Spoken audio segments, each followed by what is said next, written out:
Ambiar, kita hadirkan bintang tamu di mana mereka berjuang dengan hidupnya masing-masing. Ada yang berjuang dengan mentalnya, ada juga yang berjuang dengan fisiknya. Dan kali ini kita akan hadirkan bintang tamu lainnya. Dia juga artis cantik yang pernah dikabarkan mengidap penyakit tumor. Nah, kita mau cari tahu bagaimana dia bisa survive, dia bisa bertahan, dan apa rahasianya dia bisa terus bahagia, kemudian berubah menjadi jauh lebih baik lagi. Di pagi-pagi Ambiar kita hadirkan ini dia, Wanda Hamidah.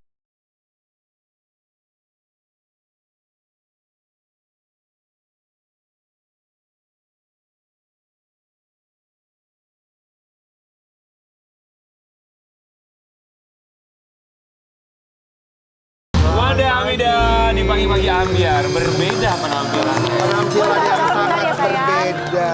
Terakhir datang ke sini belum berhijab, sekarang alhamdulillah sudah berhijab ya. Lagi belajar, Lagi belajar ya. Lagi belajar. Makin cantik si kakak. Kami berempat mengucapkan terima kasih. Terima kasih banyak buat seorang Sama-sama. Terima kasih udah undang lagi. lebih bahagia sekarang, Alhamdulillah. lebih tenang. Bahagia. Ya. Lebih tenang ya. Kita mau kasih lihat dulu buat sobat Ambiar di rumah. Ini ada perjuangan seorang Wanda Hamidah yang beberapa waktu yang lalu sempat mengumumkan dia juga pernah mengidap tumor dan alhamdulillah berhasil melewatinya semua. Kita kasih lihat yang satu ini. Jadi didiagnosa tumor Tumor Tumor Kapan payudara. Itu, Kak? 2010 diangkat. 2010 diangkat. Udah. Tapi kan waktu itu aku nggak tahu aku punya tumor, kayaknya tumornya udah lama. Tapi pas medical check up nggak sengaja diketemukan. Terus ya pasti waktu 2010 anakku masih baby semuanya 3 gitu. Dengar berita kena tumor karena keluarga inti tuh kan belum pernah ada yang kena tumor, jadi cukup berita yang sangat shocking ya. Gimana ya Kak, pas dibilang tuh kayak kamu pas medical check up kamu direkomendasi untuk kamu ke dokter spesialis cancer deh, payudara gitu, kaget juga ya. Terus ke dokter spesialis cancer, di biopsi. Saya tuh sampai untuk memastikan itu benar tumor, sampai ke 3 dokter spesialis. Oh ya oke, tumor gitu. Tapi ini masih jinak, boleh diangkat, boleh nggak diangkat. Kalau diangkat, saya akan lebih tenang. Kalau nggak diangkat, tiap 6 bulan saya mesti kontrol terus seumur hidup. Jadi saya memutuskan untuk diangkat. Oke, didiagnosa di 2010 karena tidak sengaja medical Nggak check up. sengaja medical check up ketemunya. Jadi Menurut dokter itu sebenarnya tumor sudah berapa lama kurang lebih bersarang dokter di nggak bilang Wanda sih. Hamidah? Dokter nggak bilang udah berapa lama. Tapi memang saya merasakan jendolan itu udah cukup lama dari tahun 2003. Tapi dibiarkan. Tapi dibiarkan karena waktu itu aku pikir, kan aku nyusuin ya. Anakku semuanya Mungkin kayak nyusuin. kelenjar, Iya, apa, kelenjar gitu biasa susu gitu ya. yang mengeras. Aku Iya. pikir itu, ternyata tumor. Apa dalam pikiran seorang Wanda Hamidah ketika tidak sengaja medical check up kemudian didiagnosa ada tumor pada payudara? Kita kan kalau tumor tuh mikirnya udah cancer, mikirnya Kemana-mana ya? anak kemana-mana ya, kayak nggak nginjek tanah gitu ya. Waduh, anak-anak Kayak gue melayang masih gitu ya, kecil Kak. gitu. Anak 3 masih kecil semua, mesti memerlukan perhatian orang tua. Mikirnya udah kemana-mana, tapi ya dijalani dengan ikhlas deh. Berapa lama itu jaraknya setelah didiagnosa, selepas medical check up, kemudian akhirnya memutuskan untuk diangkat tumornya? Cepet sih, aku nggak suka, aku tuh tipe orang yang pengen menyelesaikan persoalan itu dengan sesingkat-singkatnya. Jadi begitu didiagnos harus diambil karena biasanya tumor yang lebih dari 2 cm menurut dokter harus Segera diangkat jadi gitu ya. ada ukurannya gitu. Untuk direkomendasikan segera diangkat. Jadi aku pengen cepat menyelesaikan masalah, nggak suka buying time, nggak berlarut-larut, karena kalau berlarut-larut justru kepikiran terus kan. Berbulan-bulan, sebulan atau berapa minggu setelah diagnosa lalu pengobatan atau diangkat? Mungkin 1-2 bulan deh. Oh, 1-2 bulan kemudian Karena diangkat. dokternya juga dulu dokter spesialis kanker payudara kan masih sedikit, terus antri prakteknya aja bisa sebulan 2 bulan, terus antri operasinya juga lama banget gitu. Jadi nggak bisa hari ini langsung tindakan segala macam nggak ya. bisa gitu. Oke, selepas diangkat tumor payudaranya apa yang dirasakan? Masih ada keluhan selepas itu? Nggak ada sih, tapi memang aku harus rajin menjaga diriku ya. Artinya tiap tahun tetap medical check up, kita nggak boleh lengah karena udah diangkat gitu. Oke. Tiap tahun harus check up dan Konsumsi obat-obatan juga Kak? enggak sih, Sudah enggak ya? udah enggak. Jadi karena tumor itu bisa balik kapan aja. Oke. Nggak berarti bahwa walaupun udah diangkat Oke, bisa aktif kembali selnya ya? bisa aktif kembali. Oke, yang dirasakan kalau kondisi mental tuh gimana sih saat tahu bahwa ternyata wow, aku ternyata punya tumor payudara, kemudian anak-anak masih kecil.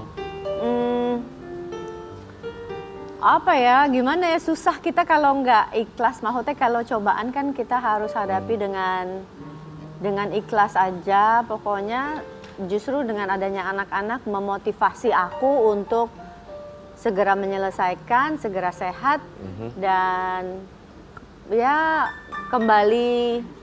Sebetulnya cobaan itu kalau kita jalani dengan Ikhlas. kuncinya sih kalau cobaan dia jalani dengan ikhlas, insya Allah Bisa melewati semua ya, bisa Kak? bisa dilewati. Kita mau kasih lihat artikel yang satu ini. Namanya juga manusia. Ketika dihadapkan dengan masalah pasti akan ada apa ya, pergolakan dalam batin. Pasti. Kita mau kasih lihat artikel yang satu ini buat seorang Wanda Hamidah. Kisah Wanda Hamidah, perang batin hadapi tumor jinak di Ya. payudaranya. Perang batinnya itu seperti apa saat itu? Ya Kayak mungkin terima nggak terima ya Mbak Wanda ya? ya itu kayak tumor, cancer Kayak gitu Caca kan, tadi kayak bilang ya. gimana ya?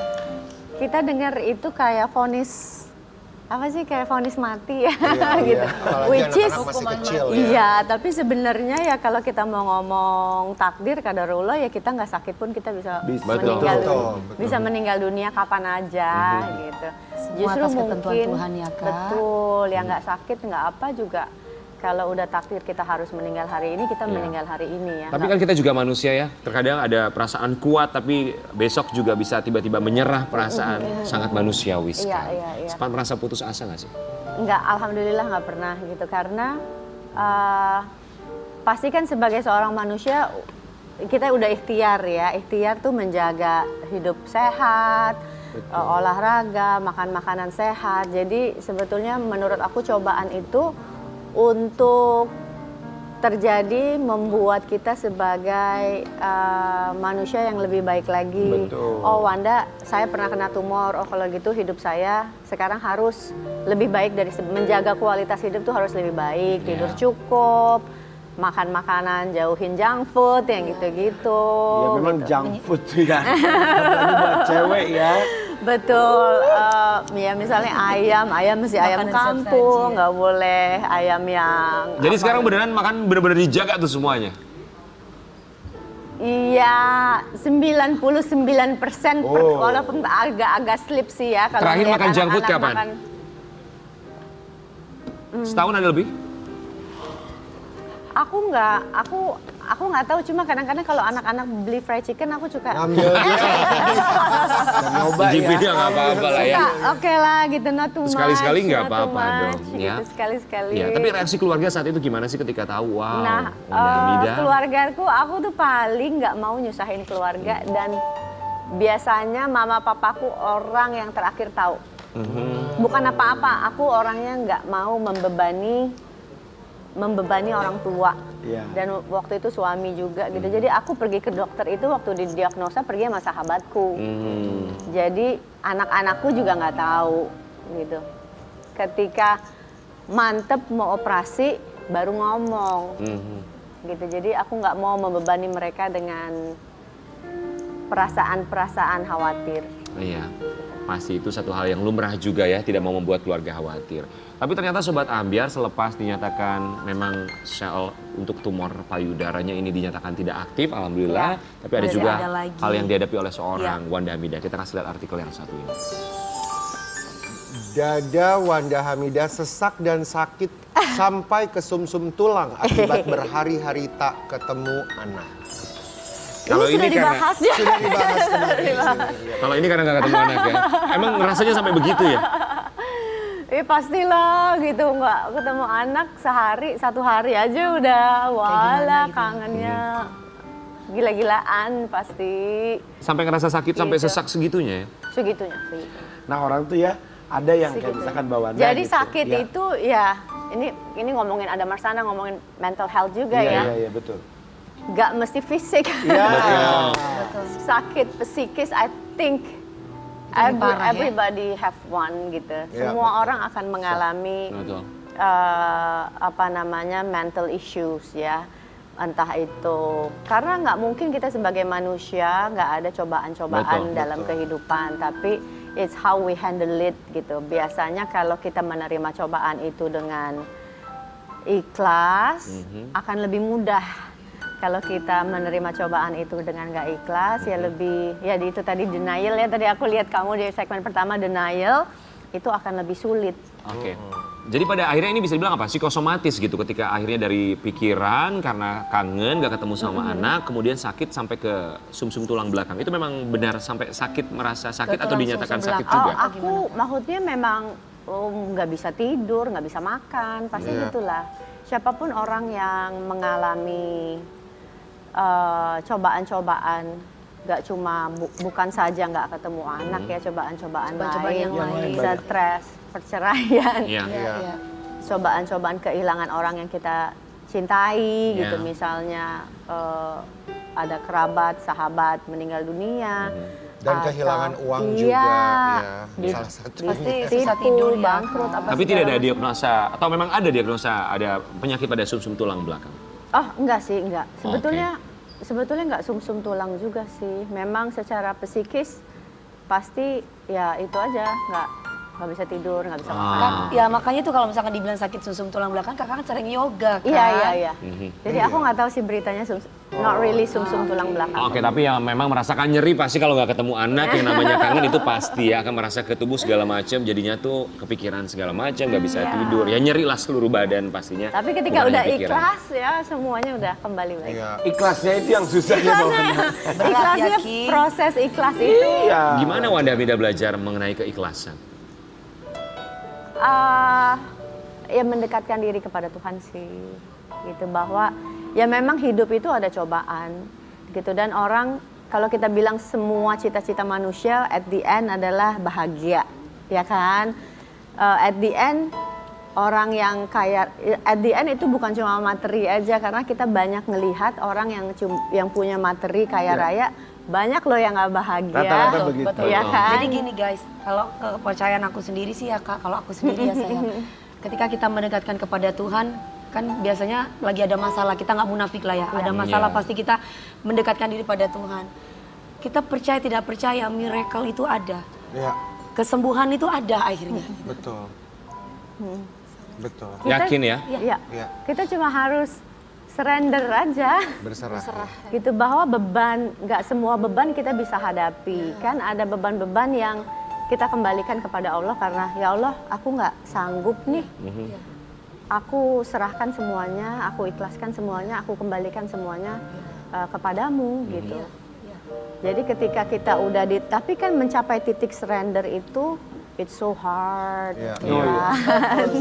Nggak gampang, tapi kalau udah bisa itu akan plong ya. Terus semuanya ya Allah bahkan berikan lebih dari yang kita inginkan. Untuk seorang Wanda Hamida, apa beban terberat dalam hidup? Pikiran atau juga secara fisik, secara mental yang pernah dialami? Nggak ada, aku gimana ya, susah sih bilangnya.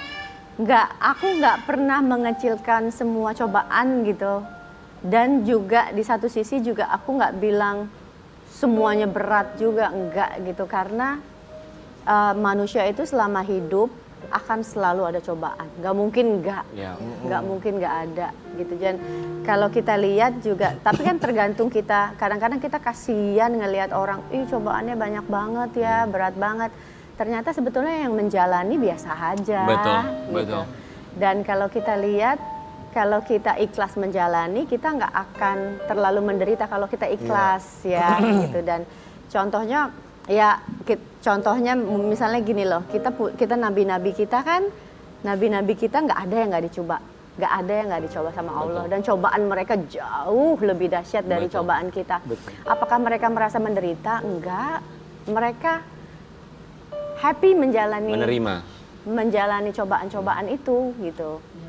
Jadi ya sudah ada jelas dalam Al-Quran, Tuhan tidak akan memberikan cobaan di luar batas kemampuan kita. Iya. Dan yang pastinya kita juga sebagai umat manusia harus penuh kesadaran. Sadar betul bahwa apapun yang kita lewati, setiap masalah yang kita hadapi, bukan hanya kita saja yang pernah melewati dan juga mendapatkannya. Ada orang lain di luar sana yang juga pernah melewati dan juga menghadapinya dan bisa menjalankan semuanya dengan keikhlasan. Kalau mereka bisa, kenapa kita tidak? Kita akan kembali sesaat lagi, tetap pagi-pagi.